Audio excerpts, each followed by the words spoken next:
Hi, I'm Sahara Rose, and this is how you figure out what your dosha is.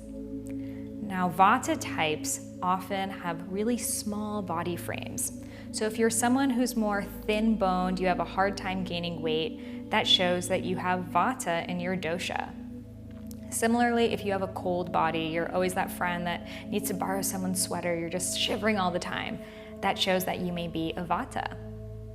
So what does coldness and dryness do inside of our bodies? Well, that leads to constipation. Air can turn into gassiness and bloating in our gastrointestinal tract. So if those are things that you suffer from, that's a sign of Vata. Now, Vata's hair is often thin, brittle, rough. You may notice a lot of split ends or even that you're losing hair. That shows that maybe your Vata is out of balance. Similarly, in your mind, if you have trouble falling asleep, you have lots of thoughts, anxiety maybe, those are all signs that your Vata may be too high. So does that relate to you or anyone that you may have met? That's a sign that they may be a Vata dosha. So the next dosha is Pitta. Pitta is a fire dosha in charge of all transformation in the body. It's in charge of digestion, metabolism, nutrient assimilation. Pitta is a super powerful energy. I mean, think about it. It takes the foods we eat and turns it into our organs and our bodily tissues and all of these things that we just take for granted. So we can thank Pitta for that. Now, Pitta people are just as efficient. They always have a schedule and they're really organized. And if anything sort of takes them off of that routine, they might snap. So if you notice that maybe you have a little bit of a temper, you're a little bit of an organizational freak, that could be your Pitta energy. Similarly, all of this heat in the mind translates in the body. So if you notice you get hot easily or you sweat a lot when you exercise, that's a sign of Pitta. If you have a lot of oil on your skin, you may have acne or other blemishes, that's also a sign of a Pitta imbalance.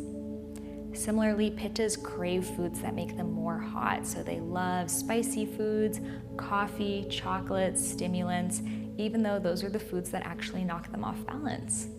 So if you notice you have a lot of fire within you, you're really driven, you're goal-oriented, you're on the go, but at the same time, sometimes you get a little bit impatient, maybe a little bit snappy if you're stuck in traffic for too long, then that's a sign that you may be a Pitta. So the last dosha is Kapha.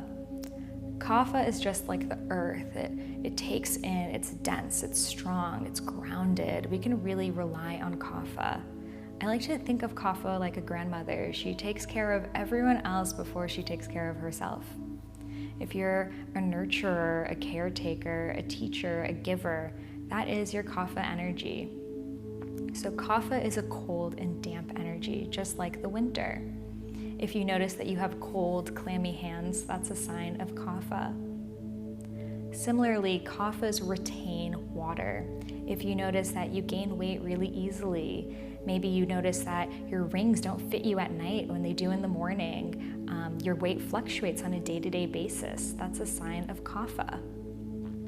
So what do Kaphas need? To stimulate, to move their bodies, especially first thing in the morning.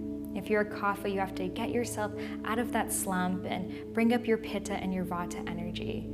That's what all of the doshas need. They need to counterbalance their bodies with the things that they are lacking in. So Vatas need more grounding, more warming, more structure, more routine, because they can be a little bit all over the place.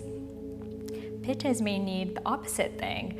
They could be too organized, too structured, too routine. So maybe they could use a little bit of spontaneity or just a little bit of rest. Kaphas may be too rested, too stuck into their own habits, so they could use a little bit of Vata's creativity and a little bit of Pitta's fire. So once you know your dosha, you know exactly what your mind and your body needs by counterbalancing those energies with those that you lack in. Thanks so much for learning about the doshas with me, and I hope that helps.